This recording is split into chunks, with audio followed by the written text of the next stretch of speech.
Leadership وہاں موجود نہیں تھی۔ اور جب ہم چوتھے باب کی پہلی آیت میں دیکھتے ہیں تو لکھا ہے اور آہود کی وفات کے بعد بنی اسرائیل نے پھر خداوند کے حضور بدی کی۔ آہود تیسرے نمبر پر قاضی تھا اور اس کے بعد پھر بنی اسرائیل کیا کر رہی ہے؟ بدی کر رہی ہے، خدا کے حضور بغاوت کر رہی ہے، کیونکہ بغاوت بت پرستی کے برابر ہے، اور اس کی جو بت پرستی ہے اس لیے میں نے بیان کیا کہ وہ بغاوت کر رہے تھے خدا کے ساتھ۔ اور جب آج میرے عزیزوں، خاص طور پر میری بہنیں، آج جب ہماری زندگیوں میں، ہمارے خاندانوں میں، ہمارے معاشرے میں، ہمارے ملک میں حالات خراب ہوتے ہیں تو کیا آج مجھے اور آپ کو دبورا کی طرح ماں ہو کر اٹھنے کی ضرورت نہیں؟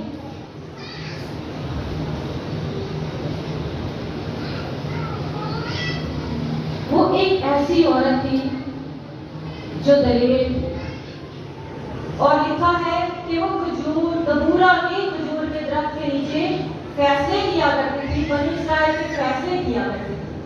اور دبورا کا مطلب ہے میرے عزیزوں، ہنی بی، جو شہد کی مکھی ہوتی ہے، دبورا کا مطلب ہے۔ اور میں شہد کی مکھی کے بارے میں اسٹڈی کر رہی تھی تو شہد کی مکھی اس قدر سخت جان ہے، اس قدر اپنی گھرانے کو محفوظ رکھنے والی ہے، اور اس قدر محنتی ہے کہ وہ اپنے چھتے کو کس طرح محفوظ رکھتی ہے۔ کہتے ہیں کہ چھتا کی جو شہد ہوتا ہے وہ بہت زیادہ گرمی میں پگھل جاتا ہے، 40 سے اوپر ٹمپریچر چلا جائے تو وہ پگھلتا ہے، لیکن جو شہد کی مکھی ہے وہ 1 سیکنڈ میں 190 بار اپنے پروں کو پھڑپڑا کر اس کا ٹمپریچر، اس کا درجہ حرارت برقرار رکھتی ہے کہ کہیں میرا چھتا پگھل نہ جائے۔ آج میری ماں کو بھی آج ایسے ہی اپنے گھرانے کو بچانے کی ضرورت ہے۔ آج اگر ہمارے گھرانے بھی، اگر ہمارے بچے بھی کہیں بے راہ روی کا شکار ہیں، جس طرح بنی اسرائیل بے راہ روی کا شکار تھی، جس طرح اس میں برائیاں آ گئی تھی، جس طرح وہ خدا سے دور ہو گئے تھے، آج میری ماں، اگر ہمارے بچے آج خدا سے دور ہیں تو آج ہمیں دبورا کی طرح اٹھنے کی ضرورت ہے۔ اور وہ جب ہم آگے چوتھے باب کو پڑھتے ہیں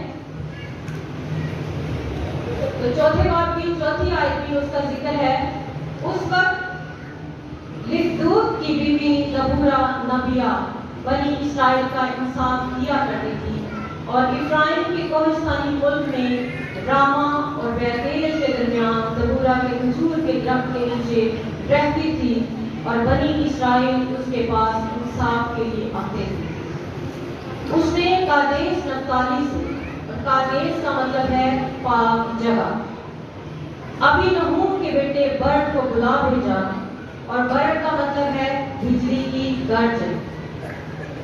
اس سے کہا، کیا خداوند اسرائیل کے خدا نے حکم نہیں کیا کہ تو تبور کے پہاڑ پر چڑھ جا اور بنی نفتالی اور بنی زبون میں سے 10,000 آدمی اپنے ساتھ لے لے؟ اس نے برد کو بلا بھیجا اور اس کو نبوت کی، اس کو خدا کا وہ حکم کہ تو کس طرح جنگ کے لیے تیار ہو، نبوت کی کہ اگر تو چڑھ جائے گا، تو تیار ہوگا تو تو فتح پائے گا۔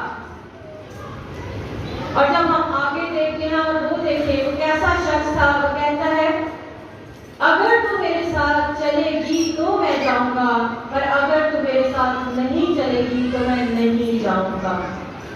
آج ہمارے معاشرے میں پاکستانی خواتین کیا کرتی ہیں؟ ہاں پھر میں عورت ذات کی ہوئی، میں نہیں کام کر سکتی، اور مرد بھی ایسے کہتے ہیں عورتوں کا بھی کام میں مردوں کے بیچ، ایسی بات ہے۔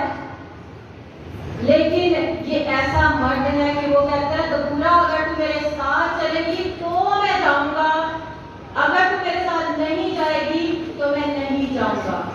آج ہمارے اندر ایسی دلیری ہونی چاہیے کہ ہم ہر کام کر سکتے ہیں۔ وہ ماں جو اپنے بچے کے لیے پورے معاشرے سے لڑ سکتی ہے، وہ ماں سب کچھ کر سکتی ہے۔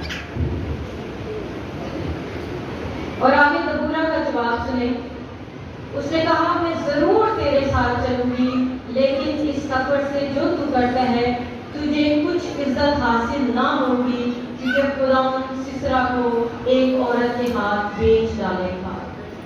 دبورا بیان کرتی ہے، پھر نبوت کرتی ہے کہ جو کام تو کرنے جا رہا ہے، سسرا جو سپہ سالار تھا دشمن فوج کا، تو خدا نے کہا کہ وہ جب ختم ہو جائے گا تو پوری قوم آزاد ہو جائے گی۔ اور جب ہم شروع میں دیکھتے ہیں وہ 20 سال ان کو شدت سے ستاتا رہا۔ کتنے سال؟ 20 سال وہ اس کے ظلم و ستم میں تھے، اور دبورا نبیہ جو تھی اس نے نبوت کی کہ وہ ایک عورت کے ہاتھ بیچ ڈالا جائے گا۔ مطلب آگے ہم پڑھتے ہیں تو وہ عورت کا نام ہے یعیل۔ وہ کس طرح آگے ہم سٹوری دیکھتے ہیں، لیکن ابھی ہم بات کر رہے ہیں دبورا جو اپنی قوم کا درد رکھتی ہے، دبورا جو آج ہمیں بھی یہ چیلنج دیتی ہے کہ ہم بھی اپنے فیملی کے لیے، اپنے معاشرے کے لیے، ان بچوں کے لیے جو نشے میں ہیں ان کے لیے درد رکھیں، ان بچوں کے لیے جو خدا سے دور ہے ان کے لیے درد رکھیں۔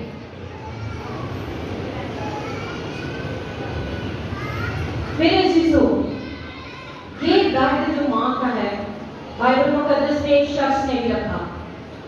یہ صرف ایک عورت کا درد نہیں بلکہ ایک مرد بھی ایسا درد رکھ سکتا ہے، اور وہ شخص جس کی زندگی دمشق کی راہ پر بدل گئی وہ شخص پالوس رسول ہے، اور جس نے آج ایک بڑا کنٹریبیوشن بائبل مقدس میں ہمیں نظر آتا ہے۔ وہ کہتا ہے کہ میں تمہارے درمیان ایسے آیا جیسے ماں اپنے بچوں کے ساتھ نرمی کے ساتھ پیش آتی ہے، میں اس طرح تمہارے ساتھ پیش آتا ہوں۔ ماں کی نرمی، ماں کی ممتا، ماں کی محبت جو لازوال ہے، اور ماں کی محبت میں ہمیں خدا کی محبت نظر آتی ہے کہ خدا بھی ہمیں اس قدر محبت کرتا ہے کہ اس نے ہمیں اپنے فرم کے سایہ میں سکونت اختیار کی۔ اگر ہم پیدائش کی کتاب میں پہلے باب کی پہلی آیت سے پڑھیں تو ابتدا میں خدا نے آسمان اور زمین کو پیدا کیا، زمین ویران اور سنسان تھی، گہراؤں کے اوپر اندھیرا تھا، اور خدا کی روح پانی کی سطح پر جنبش کرتی تھی۔ اور میرے عزیزو، جنبش کے لیے جو عبرانی لفظ ہے اس کا مطلب ہے ٹو بروڈ۔ اس کا مطلب ہے کہ جیسے مرغی جب مادہ پرندہ جو ہے اپنے انڈوں پر بیٹھتی ہے تاکہ بچے نکل سکے، پیداوار ہو سکے، اسی طرح خدا کی روح پانی کی سطح پر جنبش کرتی تھی تاکہ زمین خلق ہو سکے، تاکہ آسمان اور زمین اور جاندار اور نباتات یہ سب پیدا ہو سکیں۔ آج ایک ماں کی جو روح ہے، ایک ماں کا جو رویہ ہے، وہ آج نہ صرف ماں میں بلکہ آج مردوں میں بھی، باپ کے اندر بھی، اور سب کے اندر نظر آنا چاہیے۔ آج ہمارے لیڈرز اور ہم میں سے ہر ایک کو ماں کا رویہ اور ماں کی روح سے بھرنا چاہیے۔ جب ہم ماں کی روح سے بھر جائیں گے تو دبورا کی طرح اپنی قوم کے لیے بوجھ رکھیں گے، اور نہ صرف بوجھ رکھیں گے بلکہ رکھنوں میں کھڑے ہو جائیں گے، روحانی طور پر کھڑے ہو جائیں گے، اور باپ سے شفاعت کریں گے، کیونکہ باپ کے ساتھ ہمارا ایک شفاعت کرنے والا موجود ہے، اور وہ میرا اور آپ کا نجات دہندہ یسوع مسیح ناصری ہے۔ ہاللیلویا۔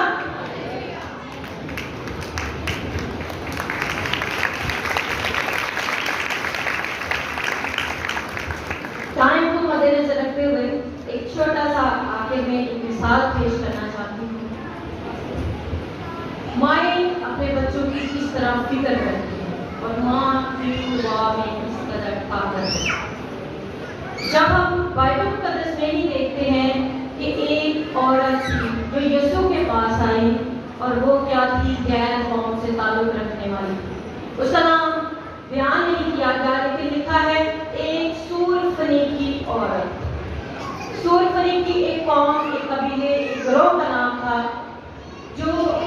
جن کو یہودی پسند نہیں کرتے تھے، اور یہودی آپ سب کو معلوم ہے کہ یہودی غیر قوموں کو کتے کے برابر جانتے تھے، اور یسوع نے اس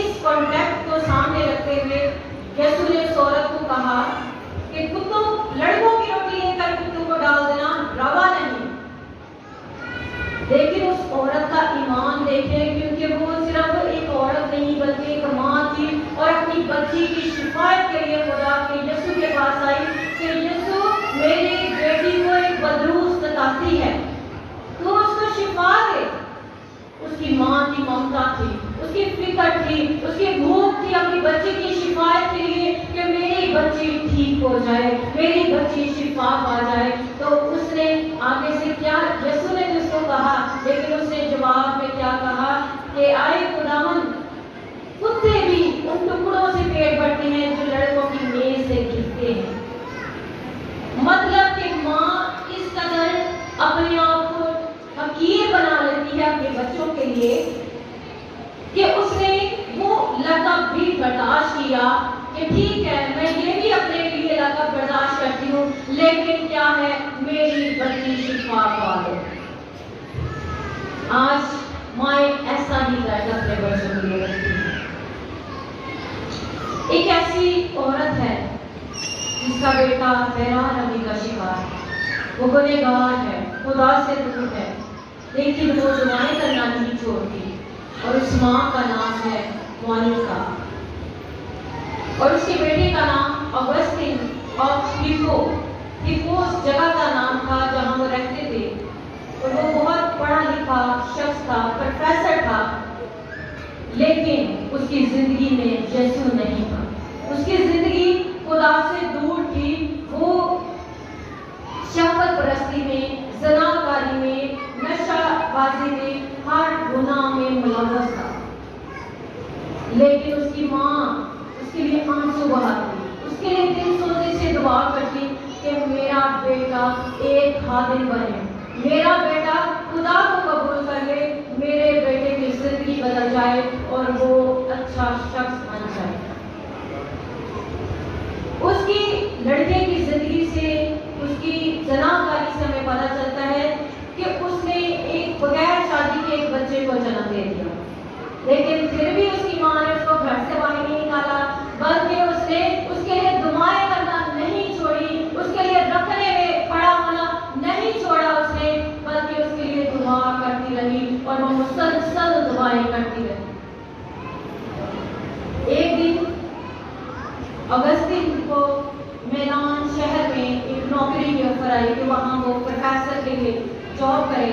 تو اس کی ماں کو پتہ چلا، تو اس کی ماں نے فوراً اس سے پہلے ہی، وہ میلان اٹلی کا شہر ہے، وہاں چلی گئی. اور وہاں اس لیے گئی کہ میرا بیٹا پہلے بگڑا ہوا ہے، اور زیادہ اکیلا رہے گا تو بگڑ جائے گا. وہ وہاں گئی، گھر لیا اور اپنے بیٹے کو اپنے ساتھ رکھا.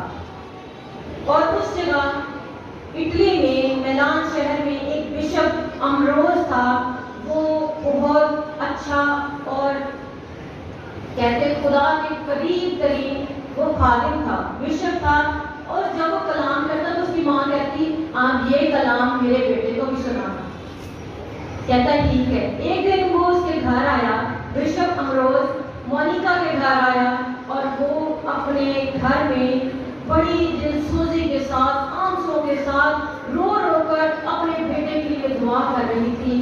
تو جب وہ دعا سے فارغ ہوئی تو بشپ امروز نے اس سے کہا کہ ایسی مائیں جن کی آنکھوں میں آنسوں کے ساتھ دعائیں ہوں گی، اس کا بیٹا کبھی جہنم میں نہیں جائے گا، بلکہ وہ ہمیشہ کی زندگی پائے گا.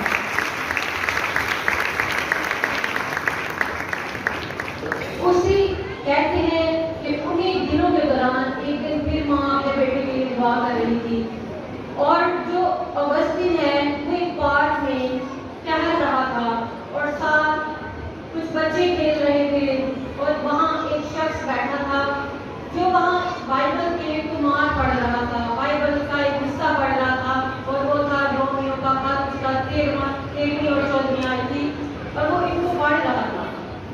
اور وہ پڑھتے پڑھتے کہیں باہر کو گیا، ادھر ہی اپنے کمار رکھ گیا، اور جو بچے کھیل رہے تھے وہ کچھ گا رہے تھے، اور اس کو ایسی آواز لگی جیسے وہ سن رہا ہو بچوں کی آواز میں، اٹھا پکڑ اور پڑھ، اٹھا پکڑ اور پڑھ. اس کو لگا کہ میرے اندر کے بچے شاید مجھے کہہ رہے ہیں، لیکن وہ پہچان نہیں پایا وہ خدا پاک کی آواز تھی. اور جیسے ہی وہ گیا اس بینچ پہ، اس نے وہ پکڑے تو مار پکڑے، بائبل کا وہ حصہ پکڑا، اور وہاں وہ حصہ جو رومیو کا خط تھا، اس کا 13واں باب تھا، وہ پڑھا تو وہاں لکھا تھا کہ مسیح کو پہن لو اور جسمانی خواہشوں کی جو تدبیریں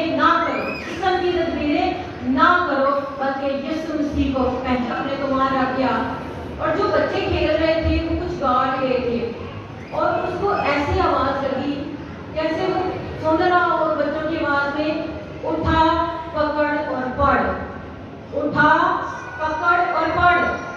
اس کو لگا کہ میرے اندر کے بچے شاید مجھے کہہ رہے ہیں، لیکن وہ پہچان نہیں پایا وہ خدا پاک کی آواز تھی۔ اور جیسے ہی وہ گیا اس بینچ پہ اس نے وہ پکڑے تو مار پکڑے، بائبل کا وہ حصہ پکڑا اور وہاں وہ حصہ جو رومیو کا خط تھا اس کا 13واں باب تھا وہ پڑھا تو وہاں لکھا تھا کہ مسیح کو پہن لو اور جسمانی خواہشوں کی جو تدبیریں نہ کرو، جسم کی تدبیریں نہ کرو بلکہ یسوع مسیح کو پہن لو۔ جو اس کی زندگی میں کھلبلی مچا دی، اس کو بے چین کر دیا اور وہی آیات اس کی زندگی کو تبدیل کرنے کا وسیلہ بن گئی۔ وہاں گھر میں اس کی ماں دعائیں کر رہی تھی اور وہاں خدا اس کو تبدیلی کا ایک مکاشفہ دے رہا تھا، اس کو تبدیل کر رہا تھا، اپنا روح قدس اس کو نازل کر رہا تھا اور وہ ایک بڑا بشپ بنا، ایک بڑا فادر بنا۔ اور آج اس نے یسوع مسیح کے بارے میں بہت ساری نصیحت کی کتابیں لکھی ہیں جس میں اس نے علم الکلیسیا کے بارے میں بہت لکھا، اس نے یسوع مسیح کے فضل کے بارے میں بہت لکھا اور کچھ لوگ کہتے ہیں اس نے اس لیے یسوع مسیح کے فضل کے بارے میں لکھا کیونکہ اس پر فضل ہوا تھا۔ پہلے وہ گنہگار تھا لیکن اب وہ خالق بن گیا۔ آج میری بہنوں، میری ماں، آج میرے عزیزوں، ہمیں اس طرح ماں کی طرح دعا کرنے کی ضرورت ہے۔ صرف دعا ایک دن، 2 دن، مہینے، سال کی نہیں بلکہ مسلسل دعاؤں کی ضرورت ہے اور دبورا کی طرح کھڑے ہونے کی ضرورت ہے، مونیکا کی طرح دعاؤں میں کھڑے ہونے کی ضرورت ہے تو خدا حالات بدل دیتا ہے۔ جس طرح بنی اسرائیل کے حالات بدل گئے، جس طرح مونیکا کے بیٹے کے حالات بدل گئے، آج میری اور آپ کی زندگی میں ہمارے معاشرے کے لیے حالات بدل سکتے ہیں۔ جب آج میں اور آپ اپنی کلیسیا کے لیے، اپنے خاندانوں کے لیے، اپنے ملک کے لیے کھڑے ہوں گے تو آج حالات بدل جائیں گے۔ آج کیا ہوگا؟ پھر سے آج ماں کو کھڑے ہونے کی ضرورت ہے۔ جس طرح دبورا ایمان سے کھڑی ہوئی ویسے ہی آج مجھے اور آپ کو ایمان سے ماں کی روح میں کھڑے ہونے کی ضرورت ہے تو خدا اپنے آسمان کو کھولے گا اور حالات بدل جائیں گے۔ آج کے کلام کے وسیلہ سے خدا مجھے اور آپ کو کثرت سے برکت دے۔ آمین۔